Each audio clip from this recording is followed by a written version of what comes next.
Good afternoon, good morning to you all from wherever you are across Africa, across the world. And thank you so much for making it a date for this edition of the MSM Campus Connect webinar series. What an interesting, conversation we're going to have today. And on your screen, you can see the topic of our webinar is the journey from dream to reality, the study abroad experience. It's such a captivating, heading. And we have wonderful speakers who will walk us through today with their, realities about studying abroad, how they realize the dream, what are the things that actually culminated to them wanting to study abroad. We're going to have every conversation here, and we want to say thank you and welcome. My name is Ikena Mbakogo, and I'm here hosting this series with my colleague Kwame, who will introduce himself. Hi Kwame, how are you doing today? You're on mute. You're on mute. Oh, sorry. Hi Ikena. My name is Kwame, and thanks for the audience and the invitation. I'm excited to be part of the Campus Direct today, and I am a staff of MSM GMO in Ghana manager to be precise, and super excited to be part of the Campus Direct series today. Thanks very much for the opportunity. Yeah, thank you, Kwame, and great to have you to moderate this session with me. So just a little bit of house rules before we begin. We are going to be using the Q&A section as well as the chat box for all your questions. Be rest assured that before the end of this webinar, we're going to be able to answer all your questions. So just drop them in the chat box, whatever queries or concerns you have, and we're going to, reach that when we open the Q&A forum. Before I introduce our special speakers and our wonderful guests today, I want to let you know that this webinar series is brought to you by MSM Unify. It's a tech platform powered by M Square Media, which has almost everything an international students need in his international student journey, abroad. It has things like, scholarship information, brochures, thousands of schools, programs where you can actually interact with, very good managers to be able to realize that dream of your study. So without further ado, let's just go in and kickstart this webinar series. And no other way for us to start it by meeting our speakers, Joseph and Ishmeal. If I will let you introduce yourselves and just tell us a little bit about, your journey thus far, just briefly, and so that the audience can know who will be speaking to them today. Joseph, you could start. Okay, yeah. Thank you very much. I'm Joseph Tuyishimire. I'm Rwandese by nationality.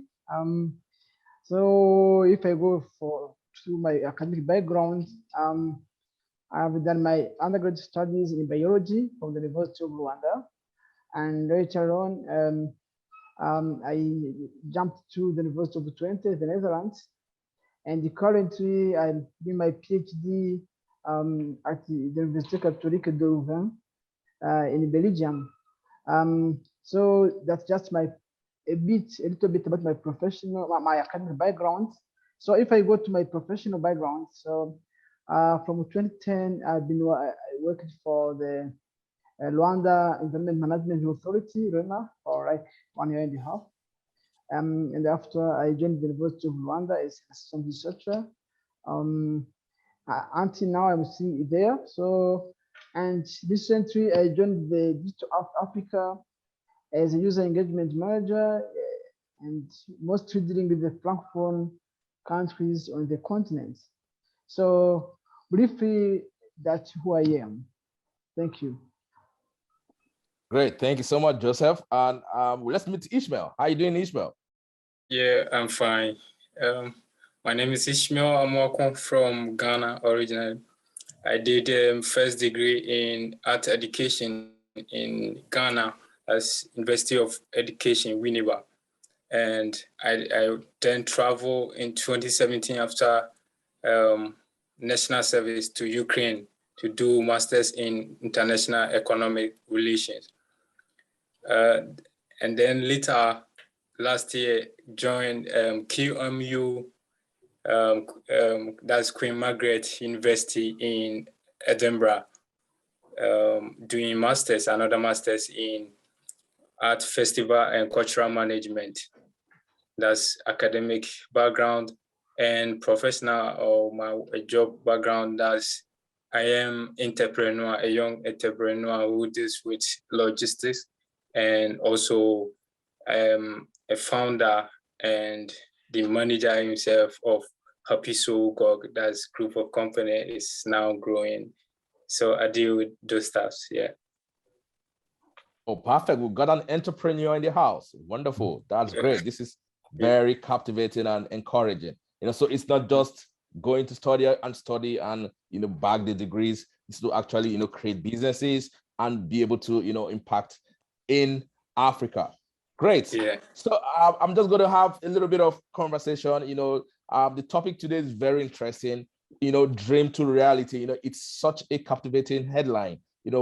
Dreaming about something and then being able to see its realization. And it's all in the context of studying abroad experience. And I want to maybe start my first question with you guys to just know, we know a little bit about your academic and professional background. So I wouldn't want to ask that. I just want to know why the motivation, why choose to study abroad? Why didn't you choose Rwanda or Ghana or anywhere in Africa? What's the motivation for wanting to study abroad? Can I start? Yeah, why not? Yes, I actually studying abroad in itself is nothing. So the motivation, the plan behind is the most important. So I actually myself, when I was still at high school, so I was thinking, how shall I travel and enjoy the Western countries and also enjoy new cultures and new habits. So by that time, I didn't have the chance to get the scholarship to travel abroad. Some of my guys did, but I was not lucky enough. So going to the university for my bachelor degree. So I still have the same mindset. So sooner or later, I should try to raise my dreams going abroad. But I thought it was always making a difference, not a kind of travel and tourism thing. So by that time, I didn't have enough vision. So when I read that maybe third year of my university degree, so I started realizing there are some subjects that I couldn't find in our region. So that could be learned better outside my country, even outside the continent. So that way I was started thinking about going for maybe geoinformation and data observation, which I know on our continent it was still a new subject. So even a few universities could teach there. So I had like two plans: geoinformation and data observation, or phytopathology.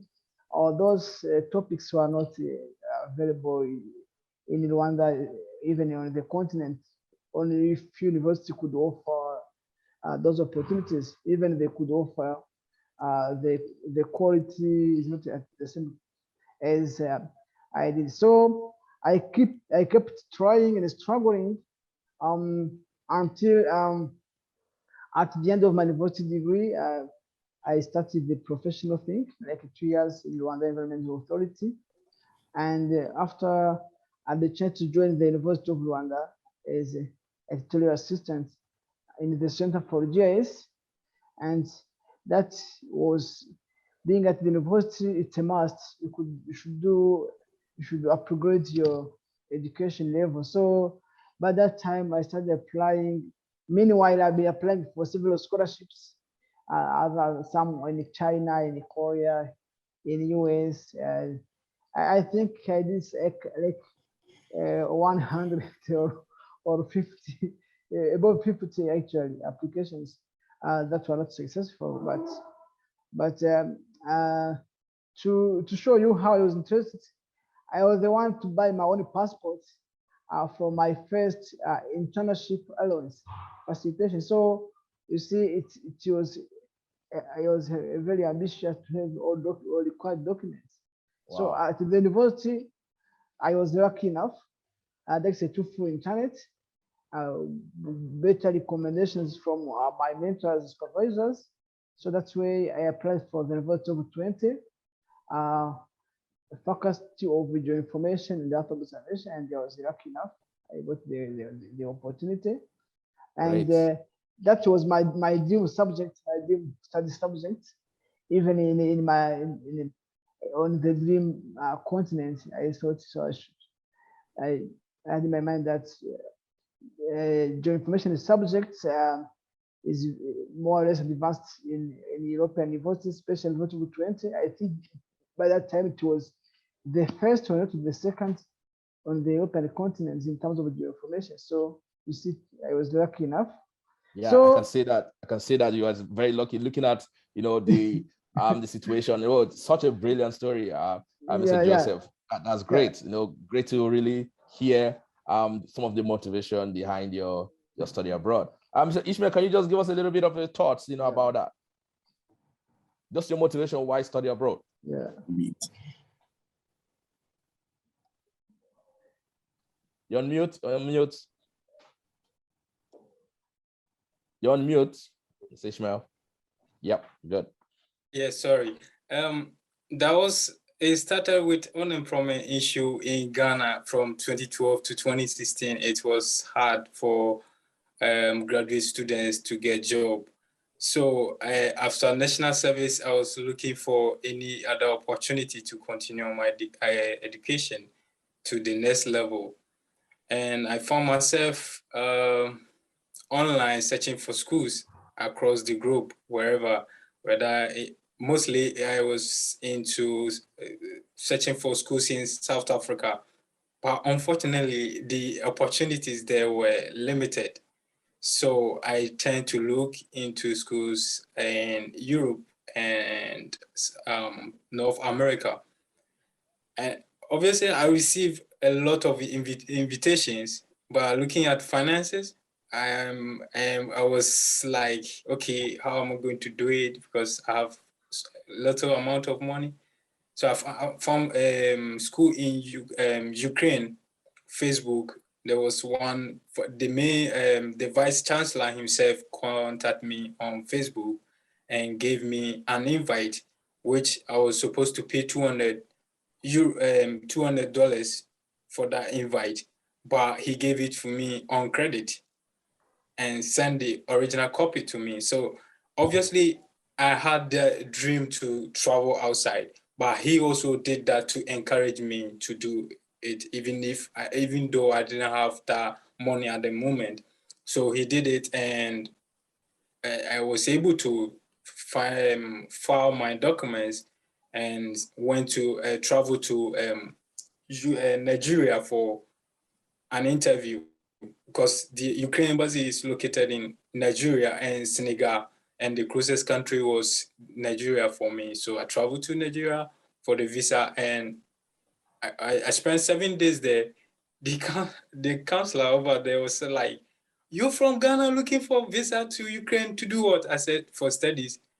In front of me, the man just put stamp approved on my document and said, "Go, next week you receive your document." So it's a whole lot, like the whole process was more encouraging, and it was more, as a Christian, I would say it's a miracle to me. So compare the tuition fee in Ukraine was very low compared to UK and other countries. So that was, my master's program was 2,200 fee for tuition fee, and accommodation was for the whole year was $450. So in total, my traveling costs and the school fees, everything was around $4,200. So I then got to know, yeah, I can do this. Let me go for it, and I did it. Yeah, I did it. So when I got to Ukraine, then this my academic performance and those stars, the schools saw that, oh, this guy is very intelligent and we can use him. I'm saying they used me because I didn't benefit a lot, but what I gained was much skills, and that led me into entrepreneurship, where I had no idea, because my first degree was about art education. It has nothing to do with business or anything. But when I got there, they then add me to the academic board, main board. So I was the head of the student council over there. Wow, Where, brilliant. yeah, and also the head of international students. So I was then communicating with international students in Africa, mostly deal with West Africa and South Africa, that's Zambia, Zimbabwe, and what do you call it, Rwanda.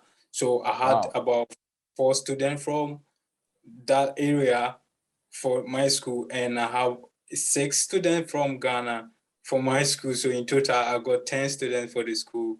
And So based let me on get it that, right. Let me get it yeah, right. So from not, just being on Facebook, you became the contact, getting students all across Africa. That's yeah, brilliant. Wow, such a very good story. Wow, great. I think I'm really, getting a little bit excited with this our conversation. All right. Just to also just follow up on this conversation. So you guys all, you went to Ukraine. Jospeh went to Netherlands. So I just want to know, before you went, obviously there were expectations. Oh, how is it going to be? I'm sure you must have Googled a lot. Went to so many websites to find out a lot about, the country, the school, the culture, all the stuff. So I just want to find out, your expectations before going and the actual expectations while studying abroad. Were they met? Were they actually what you expected? Was it above or below, your expectations before you're going to the country to study and when you actually got there? Ishmeal, maybe you could start. Just make it brief, just so that, because we have a lot of questions today. Yeah. All right. So that's something that everyone should know. If you want something, you just go for it. You go with yourself, and you have discipline. You have to discipline yourself. You have to motivate yourself, and you have to make sure you prepare your heart and your spirit for it. Because when I was going to Ukraine, it was more like, okay, there's no job opportunity for international students. So how am I going to survive over there? And I program my mind that whatever I will do to survive over there, I will do, but not something that will send me back home, which means I'm not going to do anything illegal over there. So I will try as much as possible to do something that will make me survive over there. So I prepare myself, and technically speaking, I have skills in I can trim hair, and that's hairdressing, that's me, and also a painter as well. So there's something that I can do without any what do you call it, restrictions or rules,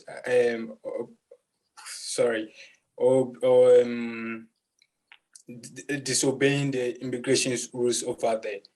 So that's something I prepare myself for, because I know the hardship in Ukraine, and I know that place was a war zone as well. For anybody will not go, but I decided to go because I know I can do something, I can change something there, and then use that as a path to other countries in Europe. Brilliant. Thank you so much, Ishmeal. So Jospeh, what I mean by your expectations, your thoughts about, what to expect, Hello. when going to Netherlands. Can you hear me, Jospeh? Yes, I hear you. Yes, can hear you. So just let us know where your expectations met once you got to the Netherlands, before you traveled, all your dreams, when you got there, were they all met? Just briefly, please. Yes, actually, before we there, so I want to study a kind of new subject in my country, and also at a higher level. so in also in better conditions. So when I was there, so I almost got all what I needed, what I expected. So the university of good quality education, and so I had all facility to dedicate my time to academics and my work. So it was also a nice society with people who are very responsive to our needs and so on, even with the people from different cultures, Africa, Asia, Europe, Latin America, northern part of America. So it was a very good opportunity for me, not only to learn GIS, but also to open my mind to have a broader view of the professional, academic, and cultural world. Yeah. Wow, nice. So it was a multicultural society. You were able to meet, different people, get different experience. So that's one good opportunity, an advantage for studying abroad. You get networking, you get connection with people from all over the world. And, for all our listeners, hope we are learning a lot today, about the expectations about, for study abroad. And I will just hand over to Kwame, my colleague, to just take the other few questions, for our speakers. I think Ishmeal, just dropped out because of the network, but let's just continue with Jospeh. I'm hoping he's going to join us back. So Kwame, over to you. All right. All right, Ikena, thanks very much. That's very insightful from them, getting to know some of the summary and the background to which their journey had started and where they've got into. Jospeh, I just wanted to find out also from you in terms of the studying pattern and the studying environments, how different was it from your studies while back in Rwanda and also your studies there in Holland, the University of Twente? What was the difference? Was there any difference? If there was any difference, well, what was it that you saw that either helped you or give you advantage or taught you a better lesson about life? Actually, there was a huge difference, to be honest. So the infrastructure was different. The way courses were organized also was a bit different. So a very well-organized timetable with the clear modules and also the experience of people offering those modules. So there are kind of people who are able to kind of mix, to dedicate much time to practice. And it was a kind of a student-centered learning or teaching approach. And that was quite new to me because we used to attend magistral courses where the lecturer is in front of us exposing the topics of the day and giving us some field practice. So that was another way around. And of course, they were supposing that I had as much basics of GIS and geoinformation and other observation as I could jump immediately to the program. That also was the toughest part of my studies, was I had to start from preliminaries, and so it was very time consuming. It required me to work hard, and not only working hard was not a threat or an advantage to me, but the harder you work at the university, the harder you'll be able to work at outside the university, and the higher the number of companies or bosses who will be kind of calling you to work together. Yeah, thank you. Sure. So that means there was a very huge difference from where you are talking from. I could clearly see that the difference was that big. Hi, Ishmeal, welcome back. So I was asking, the next question was about the difference in studies. Was there any difference per your study in Ghana and then also your study in Ukraine, the university you attended in Ukraine? What was the difference for you? You could share some of the difference with us. Yeah, there's a very vast difference compared in my studies in Ghana and Ukraine. In Ghana, it was mostly has to do with what do you call it? The lecturer coming giving you a topic to read, and only come and then give you a brief of explanation of the whole semester and the topic, and the rest is like they give you assignment to go and do.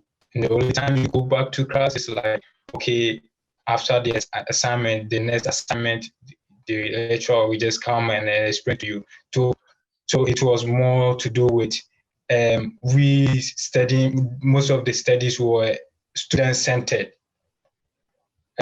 That's yourself, but it was to do with you and the lecturer. The lecturer can teach with you one-on-one as a student. So I had one-on-one lecturer for several times. Anytime he just call you, come to my office or let's meet in this study room, and then you have one-on-one chat with the program, the course, what you're doing, and assignment, what you're doing, and how you have to do it, how to achieve it. So it was more to do with friendly way, but in Ghana, it's not like that. In Ghana, there's this kind of respect and that kind of few of the student can yeah. Ishmeal, sorry to cut in. I think you need to position, I think you need to position yourself a bit well. You're breaking a bit. So, but I got your point. And also about the fact that there's that difference. It's going to confirm that there's that difference. I would like you to position yourself and we're also having some bit of echo. So if you can switch off one of your devices, if that phone or something, then let's use the computer alone. Yeah, so thanks very much. I gather that there's that huge difference between, both Ghana and then Ukraine, and then from Rwanda and then Holland in terms of studies, which is very interesting to know. My next follow-up question has to do with the fact that were there opportunities in terms of your time studying, looking at the study difference? Were there also opportunities in terms of part-time work, in terms of other things that you were supposed to do or you were given chance to do? I'll start with you again, Joseph. Actually, at my university, so in the Netherlands, my study scheme, my study visa was kind of restricting extra job in the Netherlands. So it was even a very tough timetable at the university. Actually, I had to do our program within 1 year and a half. Currently, they shifted to currently they said it's too tough. Now it's 2 years. So to make you understand how tough our timetable was. And but we had an opportunity to stay in the Netherlands, 1 year visa extension for people who wanted to work in the Netherlands. Myself was not interested because I was working for the university. I had an opportunity in Rwanda, and I knew that the subject I had chosen, geoinformation and data observation, had a larger market in Rwanda and in Africa. So, and I think I made the best choice to go back before that 1 year extension. Yeah, thank you. So you didn't take advantage of the opportunity that it offered you in terms of study after this thing? Oh, okay. No, I was not interested. Until now, I'm not interested. Okay. Yeah. Thanks. What about you, Ishmeal? You're joining your studies in Ukraine and even now in Edinburgh, Scotland. Are there opportunities for part-time work? Are there opportunities for you to volunteer to do anything alongside your studies? If you can share with us also. You're on mute. Yeah, sorry. There are opportunities here in the UK, and recently the UK government gave these international students the opportunity to work over 20 hours per week when it comes to care work, only care and support work. But apart from that, any other job center, you have to work only 20 hours as a international student a week. But with Ukraine, there was none like that. As international student, you cannot work, except that you file for what do you call it? With your school, you have to sign an agreement with your school that you want to go and work, and then they will give you a document that will give to indicate that you're doing practice. Meanwhile, it's not practice, so it's like Ukraine is corrupt. Let me say it that way. It's corrupt. So your school can issue a letter for you that you're doing something like internship. Meanwhile, it's not internship, and you'll be working to support yourself. So there's no opportunity for international students to work over there. So if international student you're working is more or less like illegal, but in UK there are so many opportunities here. Okay, thanks very much for those insightful information. I hand over to you. You can continue from here. Thanks a lot, Kwame, and thanks a lot, Joseph and Ishmeal.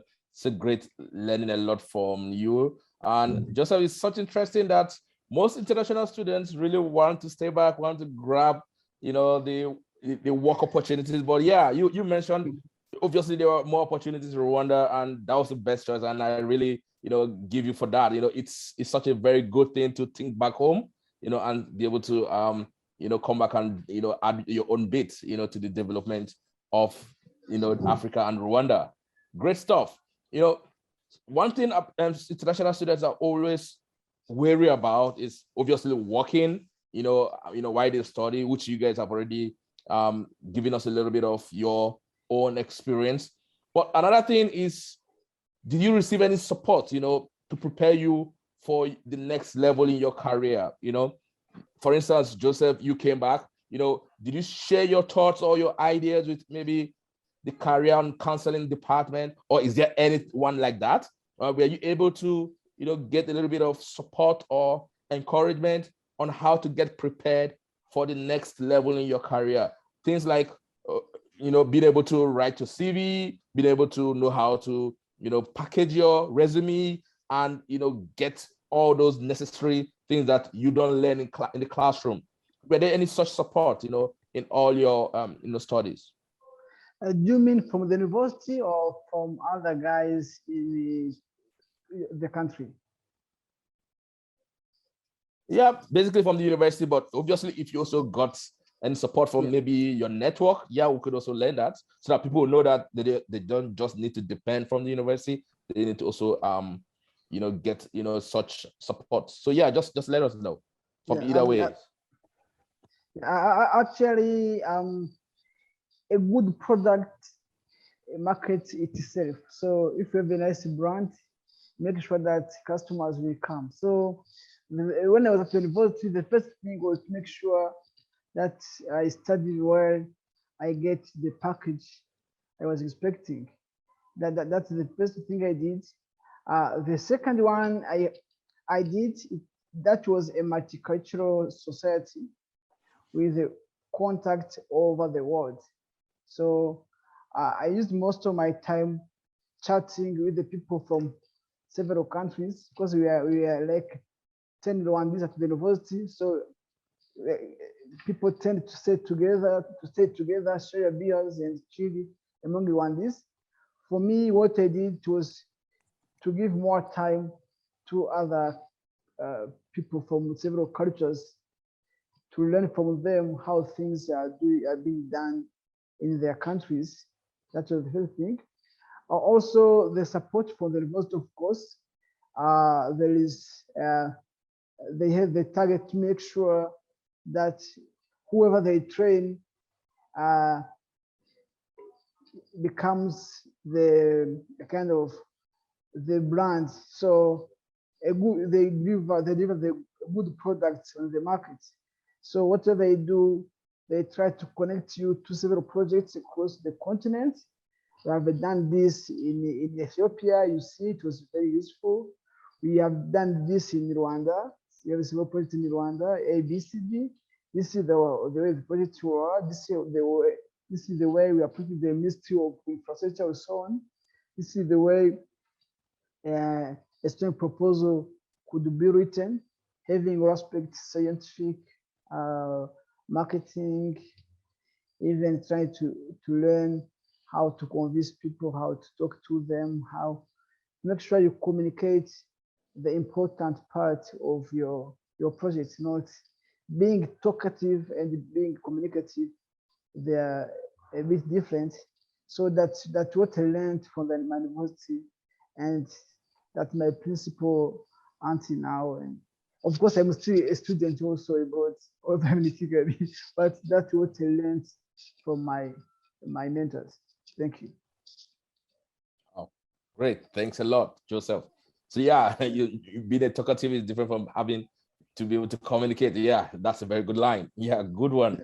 So Ishmeal, so did you get any support post while you're studying for your post-graduation career? You know, whether it be from mentors, from the network you had, or from the university itself? Was it something that was readily available for students in Ukraine? Yeah, I had so many support from my supervisor and the school itself.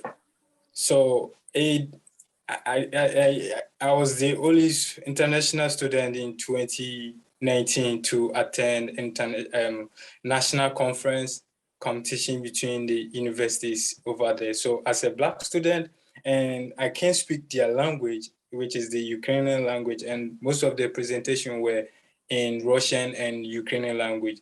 So my supervisor encouraged me to present my my article, which I wrote about Ghana cooperative societies. So he did encourage me to present it. He will help me. So what he did was he translated my original document into Ukrainian language, which was both on one slide, and I presented it. And basically, it was so shocking that I got the best certificate as a participant. So my school did encourage me, and my supervisor as well. So something that I was afraid of doing, they encouraged me to do, because most of the things that, if not the school that did encourage me, I would have even joined Facebook, communicating with students across the Africa. So it was much experience that I gained and skills I gained from that. And talking about here, my supervisor as well and the school also are doing their best to encourage me to see other aspects of my models, what I can achieve and what I can also do and where I can move to. So there are so many opportunities. They will lie from, they will just outline them from academics to career aspect. So they are doing their best to help international students, especially.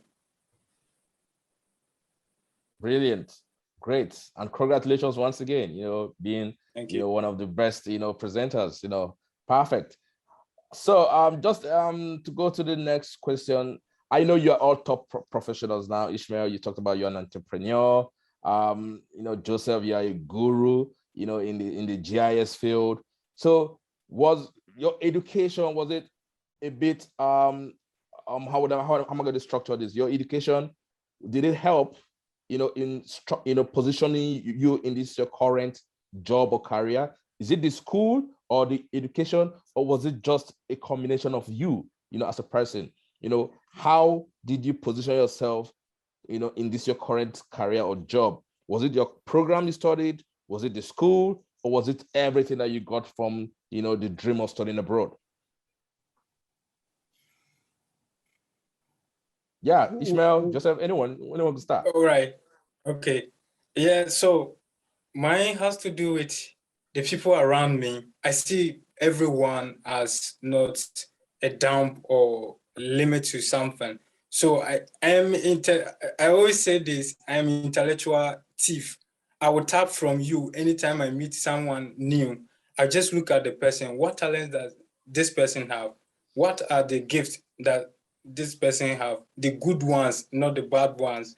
So I will just look at you and I'm kind of, okay, I can be quiet for 2 weeks and will be studying you. And then I'll start picking from you. So I start picking from people I get my, as I get my around them. And what did encourage me most was what happened in Ukraine when the school saw that I can do this. And in myself, I was like, how am I going to do it? But they did encourage me to do it. And I came through that. I came to UK first time in 2019 as a visit. That's where I met my cousin and my uncle, who is a lecturer in John Moores University, Liverpool. He's an entrepreneur. So that's where I got my entrepreneurial skills from. He wrote many books, and he told me to read the books, whether I like it or not. I should read the books. And my cousin was more into entrepreneur as well, so I do follow her, and that's where I get my entrepreneur skills and encouragement from. And other aspect of the travel, that's travel and study, is myself, my experience. Because and when I just started my application from Ghana to Ukraine, there was no agency in it.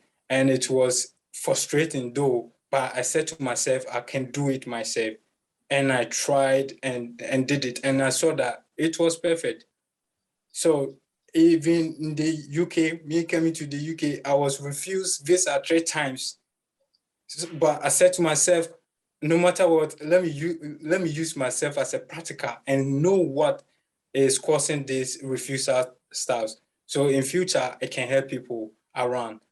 And I did it. And by the grace of God, I'm here. So it has to do with my determination and the people around me, and me also studying people and tapping from them.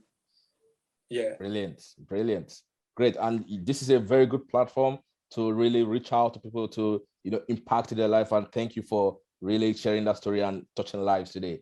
Hi, and Joseph, could you just let us know if it's quite different for you, how everything positioned you for today's career that you are really enjoying?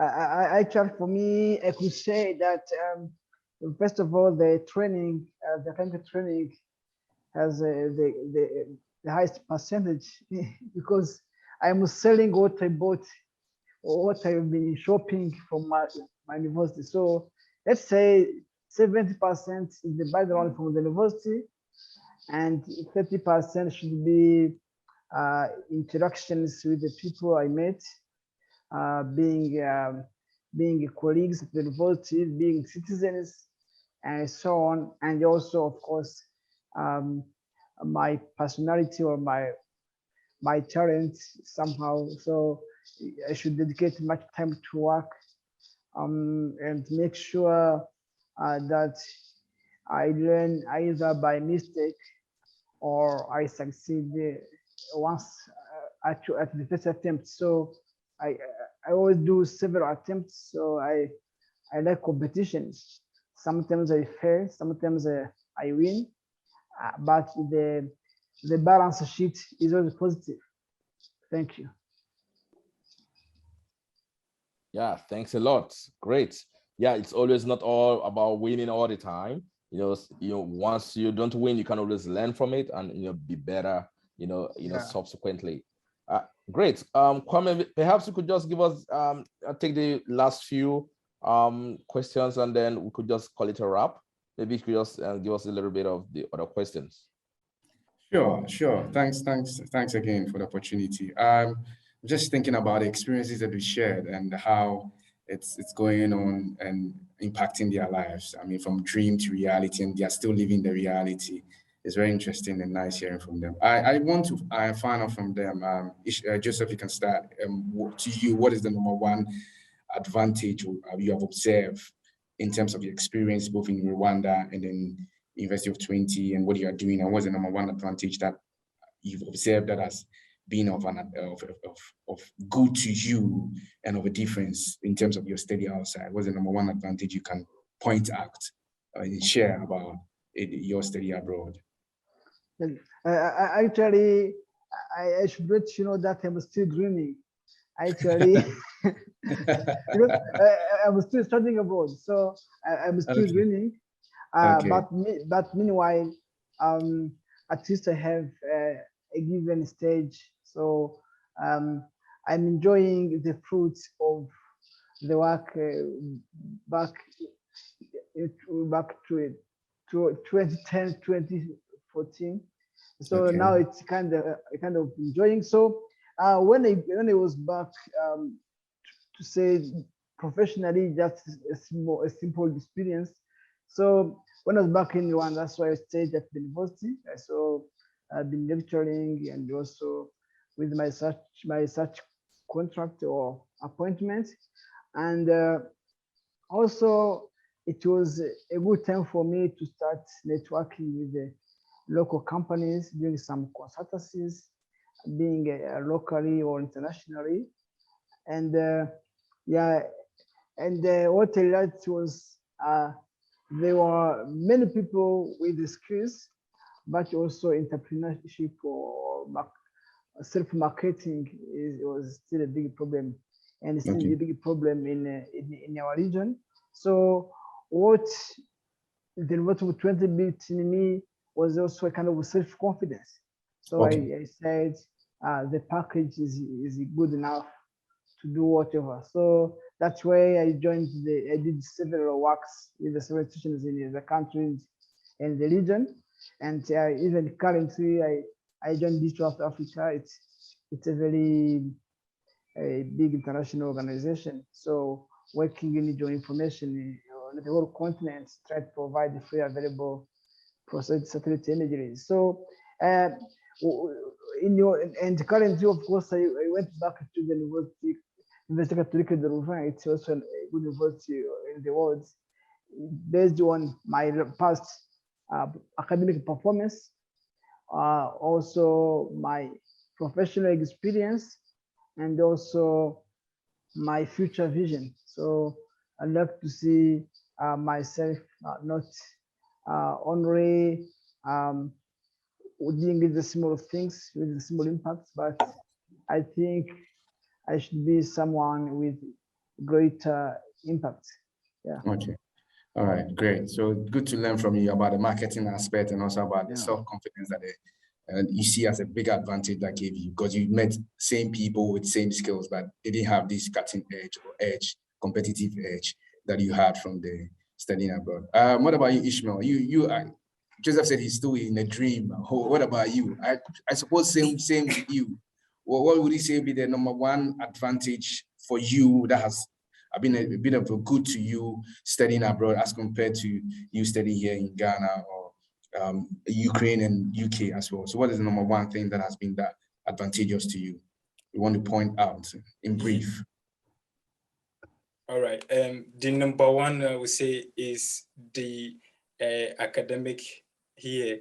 That's my certificate, because my certificate here compared to Ghana certificates is more advanced than that. And looking at the jobs market, if I'm holding a UK certificate or Europe certificate, I will be much, I will be higher than someone coming from Ghana compared to that. And aside that, I find myself creating links internationally, because in my class, we have people coming from the US, Canada, France, so many countries. So I end up creating links for myself, which will also in the future can help me, in terms of my business, because I have my entrepreneurship side of it, it has to do with more with logistics. And I'm looking at going international, like, okay, what commodity here, what product here, what service here, then I see any opportunity, I go there. And based on these links, I can get so many, I will know much about the job and the market around. So these are the things. Yeah. So I get you. So you're trying to say that the advantage here, we are looking at the platform that's going to give you to leverage on and also build on your company that you're looking at going international. Yeah. Thank you very much. That's for me on my side. Any wrap up from you in terms of the questionnaire and also our online audience, if there are any questions that you want to moderate on that as well. I hand it over to you. Yeah. Yeah, thanks so much, Kwame, and thank you so much, guys. Just trying to look at the chat and Q&A. I got some personal questions sent to me, but I think I've responded to that. But just to wrap up, because we're already going on this time, we're not going to go above the time allotted. Just to hear from you guys, just your parting shots, your parting words for our audiences and attendees today. What would be your advice to a prospective student who wants to study abroad? Just a parting shot on studying abroad. Tell us, or you have someone in your front and you want to advise them about studying abroad. What will that one or two advice be? Just not more than two. Yes, actually, first of all, to study abroad, you should set your objectives. So try, what am I going to show up there? So define your needs, first of all. That's the best thing. Secondly, if you have a clear objectives, being academics or professional, for me, I don't care, but if you have clear objectives, studying abroad, we have better universities that offer the best quality of education. So make sure that you choose the best university. So either you go via Google or internet, or you approach some specialty companies or even some friends who have that experience, because they are kind of junk universities that don't provide good quality education. So lastly, dedicate much time to work, support that to arrive there. So there are a lot of multicultural issues. Some people, with the several cultures and several behaviors. It's up to you to know what you need, to know to stick on objectives and make sure you study. And studying doesn't mean to go to the classroom and read books. Even interacting with the people outside, even seeing how things work outside your country, it's also another way of studying. So if Ishmeal has become an entrepreneur and became a founder of a company, or it's because he has been trying to see how things are being done abroad by other companies. So that's what I advise. Thank you, Ikena and Kwame, even Ishmeal, and the MSM, I don't know the name. Thank you. Thanks a lot, Joseph. Brilliant. So it's not just going to the classroom. It's not just, choosing a school. Obviously, you need to do the work, do the work, research the school, know where you're going to, look at all the accreditations. And when you get to school, interact, it's not just what you learn from school or from the classroom that actually makes you, successful. Brilliant. Ishmeal, just give us a parting shot for prospective international students who want to study abroad. Well, my advice to the people back home who wants to study abroad is just like what Joseph said. He has said everything, but to add up to it, I would say there's no better place than a place that you prepare in your heart to stay. There's no better place. So once you prepare your heart to study abroad, no matter which country you determine to go, just make sure you discipline yourself, prepare your heart to go there, and make sure every opportunity, single opportunity that will drop, grab it and then move on. Because life is not what someone can make for you, it's what you have made for yourself and what you have decided to do. And make sure that people around you, when you tell them your dream, some of them don't have the dream. So you tell them the truth, they will shut you down. Make sure no matter what what word or what any weapon someone will throw at your dream, make sure you hold it tight and go for it. Let it come true and they will tell you, wow, how did you do it? And you tell them the dream I told you, and you shut it down. That's what is manifesting. That's thank you. Wow, great. Yeah, such great words from an entrepreneur. It's all about dreams. It's all about being able to see the future from the dreams. Most people might not vibe with your dream, but be good at what you're doing, stick to the plan, and once you're successful, they come celebrating. That's how it's in life. And it's such a very good honor having you guys today. We learned a lot from Jospeh, from Ishmeal, about your experience, about your dreams, about how you have been impacting on your careers, as entrepreneurs, as GIS specialists. It's such a wonderful opportunity. 1 hour just went so fast, because when you have good conversations, the time is just not our friend. So we've come to the end of today's webinar series, and we want to thank, you, our speakers, my colleague Kwame, for having to make a date with us today, and to let you know, guys, that this webinar series is brought to you by MSM Campus Connect. MSM Unify is a tech platform for M-Square Media. M-Square Media is an international education provider who helps international students all through their study abroad journey. With M-Square Media, students can leverage on the opportunities of having so many schools with loads of programs, as well as great support system for their study abroad journey.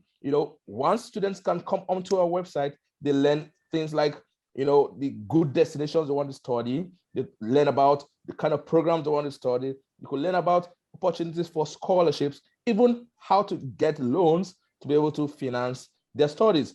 And guess what? Some of them could also get wonderful scholarships. And so we tell our audience, we talk to people, hop onto the website, msm.unify.com, and take a look at our programs, take a look at the opportunities that you can be able to explore to study abroad. On your screen, you can see Kwame Odame is the country manager for Ghana. His email is over there. Reach out to him. He's a very experienced, country manager, and he can also guide you, along the way. I am the regional head for MSM Global, and my email is also on your screen. Feel free to contact us if you have any questions, if you have any concerns, and we will be glad to be able to guide you. Thank you so much, our speakers, Jospeh and Ishmeal, and it was such a pleasure having you. And this is it from us for this week, and we hope to see you next week for another wonderful MSM Campus Connect series. Thank you, and bye for now. My pleasure. Thank you. Bye-bye. Thank you. Thank you. Such a pleasure. Thank you. Okay, thank you. Bye. Bye.